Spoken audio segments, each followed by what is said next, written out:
Welcome to Narrowboat that James built. Hope you're well. Thanks for joining me. This dinette table is without question the best thing I've made on this boat, and I haven't even done anything. All I've literally done is buy the leg, buy the walnut and bring them both on the boat. But now is the time I need to trim down the tabletop. I've got loads to do on it, and it starts with getting the size and the dimensions right. I've got to trim it down by about 11 centimetres overall in length. Obviously the sides are fine, but the corners are giving me a real problem. They're too sharp. They obviously need to be rounded off so that you don't jar yourself on it or anything like that. That's my problem. I don't know how to round it off.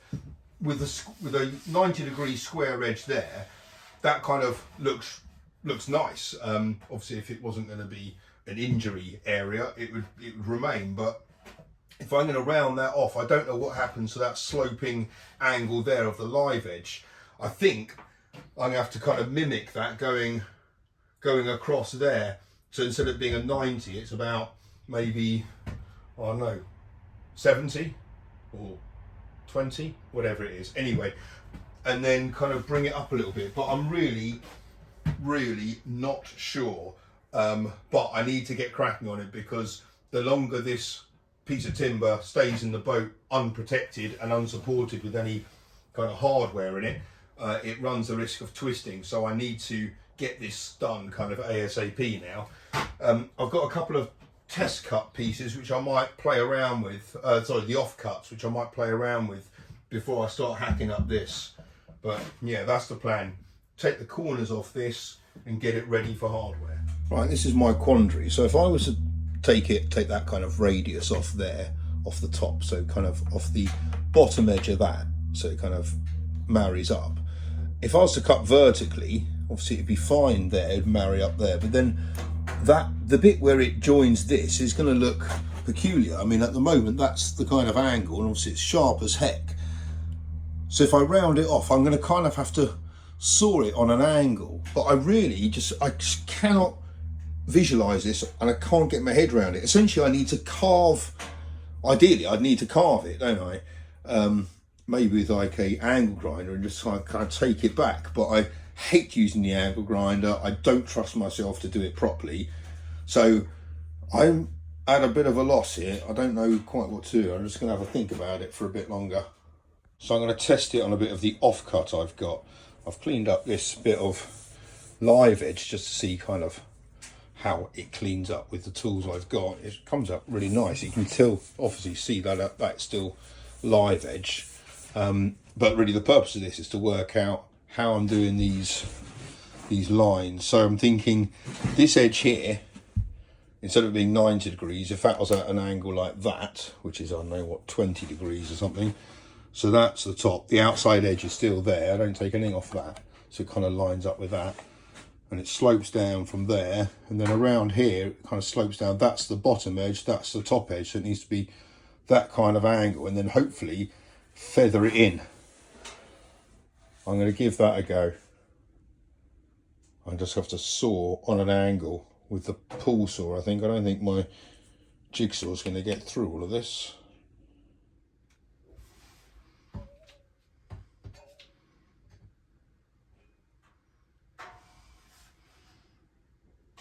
I just don't even know where to begin.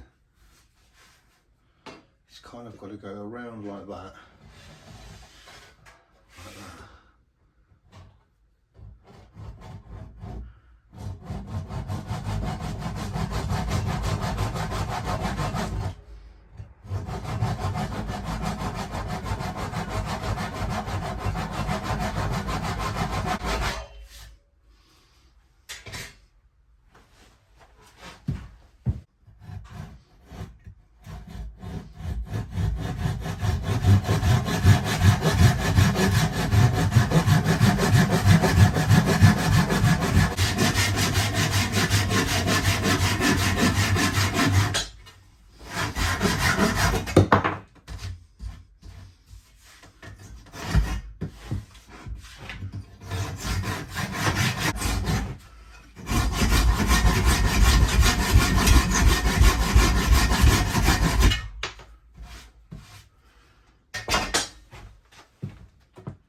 Yeah, I think that is going to be the way to go, to kind of feather it around and slowly bring the gradient more vertically, but not with a saw.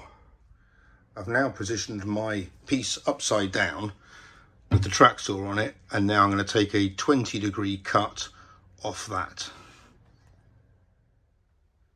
Yeah, that should work.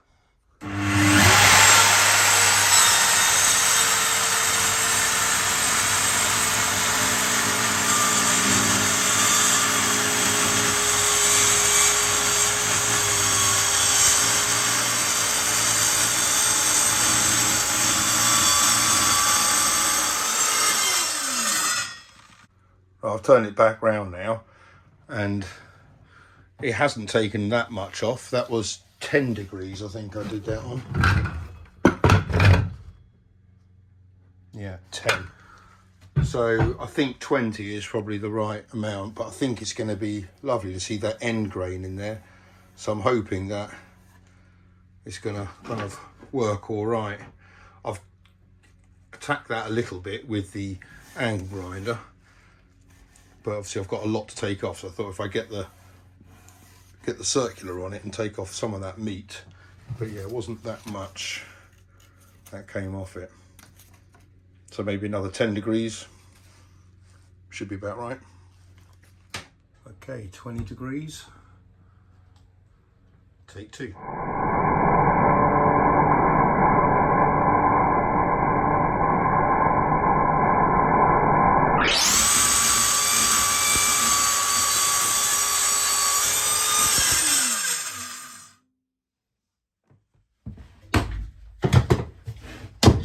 Right, let's see what that one looks like.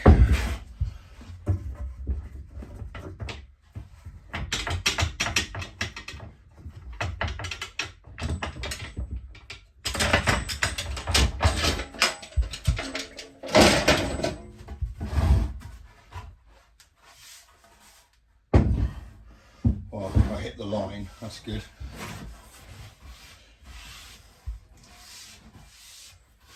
Yeah, you still get that nice straight edge on this side, which is what I want, because then that really kind of gives the contrast between the cut bit of tree and the waney edge. But obviously it's a lot less of a gradient than some of that stuff, and will allow me to kind of feather it around a little bit, I guess.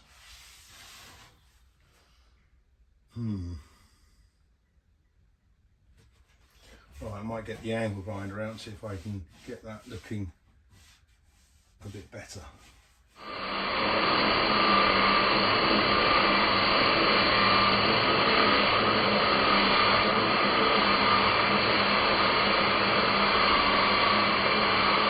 The angle grinder's okay at kind of feathering it in, but it's not exactly pleasant to use, and it leaves a lot of gouge marks, which I'm now going to see if I can sand off. I think I've got this right.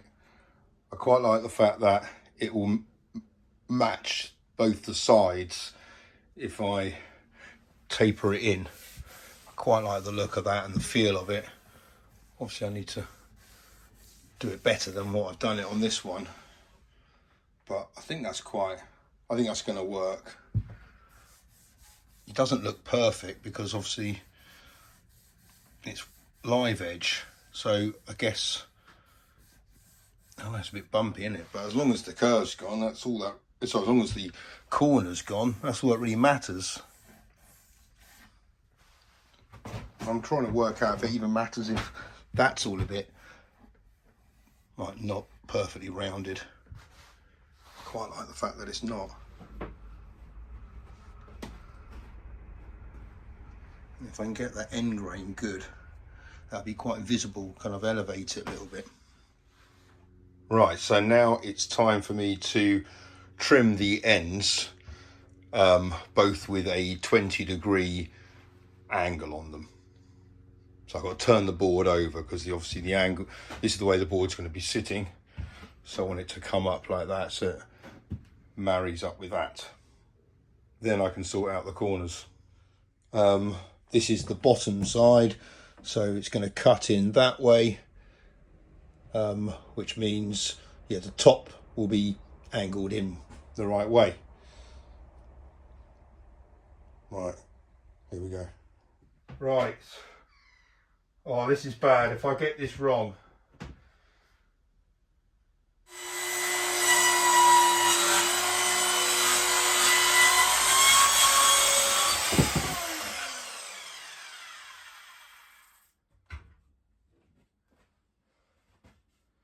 That's a nice clean cut. Good. Excellent. I got my measurements correct. It fits in the gap. Oh yes, I got it right. The measurements are correct, but also more importantly, the angle of that profile, I think, is right. Everyone's going to have their varying opinion on it, I'm sure. But once I've put in the radius around there, I reckon that's decent. Obviously taking off the corners. Clean that up, you'll see that pattern. That's good. Yeah, I'm happy with that. Right, next up is to put in the C channels into the underneath. So I've marked out the rough position. Now I've got to go and get some. And this is a C channel right here. This is a piece of walnut dining table that my friend gave to me. It's obviously just engineered walnut.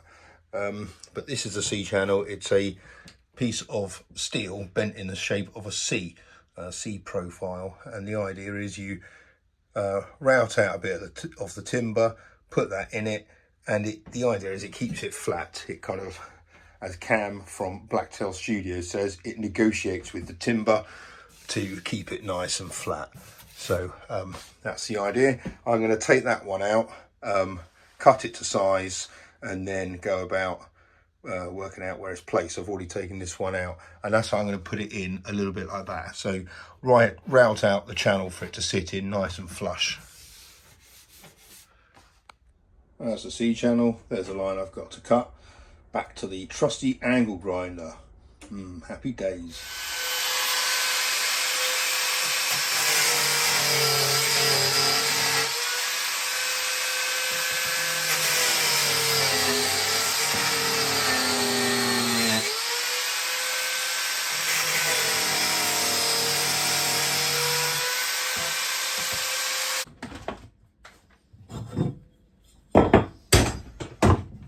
There's one more to do. Right, I've got my two C channels cut out and positioned in the right way. So they need to be kind of at the end, but not all the way at the end, obviously, because then underneath you're going to be able to touch it. Right, so I've got my C channel here. I've measured it up against the stopper there, so I know when it's at its lowest position there, that's the right depth. So I can just bring that up and take it down in increments. It's quite a small bit, so I don't want to kind of give it too much work to do. I've never used this router before, so here it goes. I think it's got lights on it. So right, that's good. I'll turn it down a little bit. I've got the I've got the guide up on that side there. I've measured it all out. This one here is the shorter of the two, and I'm going through 17 mil. So I just wanted to make sure, because this takes up quite a lot of the overall width of that, but I wanted to make sure when it's at its narrowest, obviously I'm not going to be going through where it starts to taper in.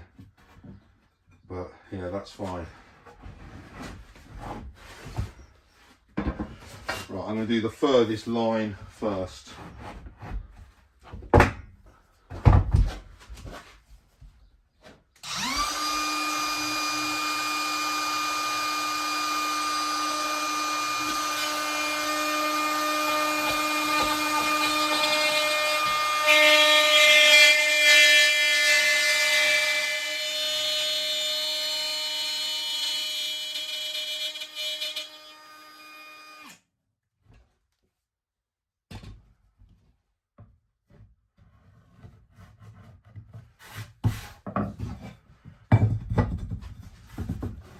the action on this plunge is so nice. It's really smooth. I'm just taking this off in kind of smallish bits. I'm using the depth gauge function here, so I've measured up the distance between that, the thickness of that basically. So now I move that over a notch, and I know that is going to be, once I plunge down, that's going to be the depth of that.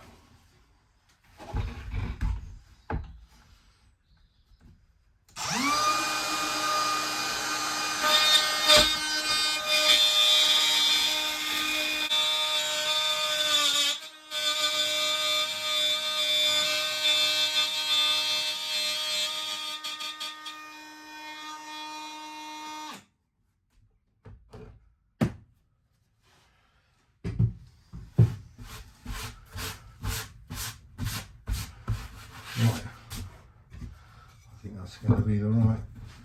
Once I've cleaned it out, I think that'll go in nicely. Now I need to take out this middle bit here so it sits flush, and this is the time to bring out this router's party piece. And the party piece is of this plunge router is that with a unclick of that, a removal of the motor, it turns into a fixed base router. So what you do is take that off, feed that onto there, which works as your depth gauge, unclick that one, push it into the clicks, and then in terms of the height adjustment, you twiddle that until you got the right amount coming through. So I've got to take off 4mm off this bit here, so I'm just going to go through again in little increments. I'll do a couple mil first, and because it's a fixed router, you just hold it with one hand. That's the idea anyway. Right, where's the on? There she is.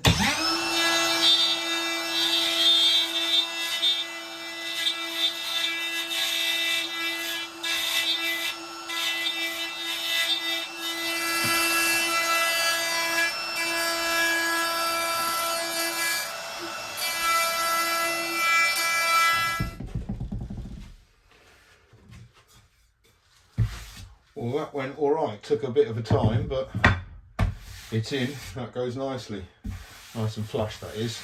So I've got to do the other one on the other side, and then I need to put in some threaded inserts to clamp this in place.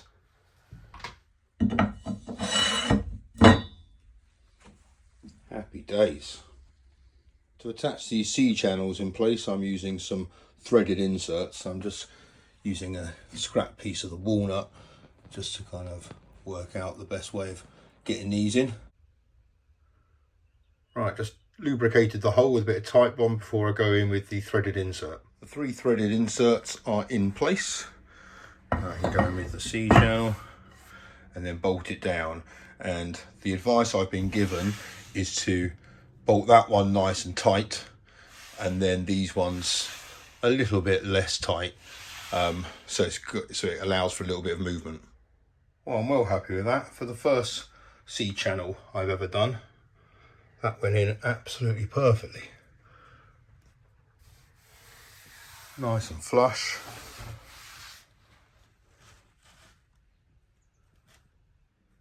Right, last one.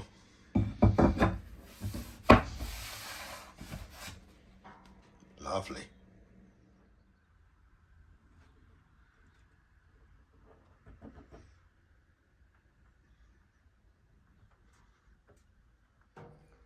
Happy days, they're both in. Now I can rest easy because the timber is slightly protected from kind of twisting or adjusting slightly. So I'm well happy with that. Okay, now whilst I'm doing some threaded inserts, I might as well get the ones in line for the base, and these are the ones I'm using. These are much longer. These are M8s and 25mm. So obviously the floor is 18mm. There's quite a bit of void underneath that, so it's fine for the bolts to go all the way through. So yeah, some nice chunky ones there. Right, now time to temporarily affix the base to the tabletop. I say temporarily because I am going to route out some of that, so for that to sit within, and then I can put it in with threaded inserts. But for the moment I'm just going to screw it in place so I can make sure that I'm getting it in the right spot on the floor. The distance from there to there has been already calculated, but it's the distance between the dinette this way, so I can only really work that out once I've got that in place. That is a little bit more by luck than judgment, if I'm honest, but that's the pedestal leg at its absolute lowest setting, which means it's absolutely millimetre perfect. Happy days. I am so chuffed with how this has come out.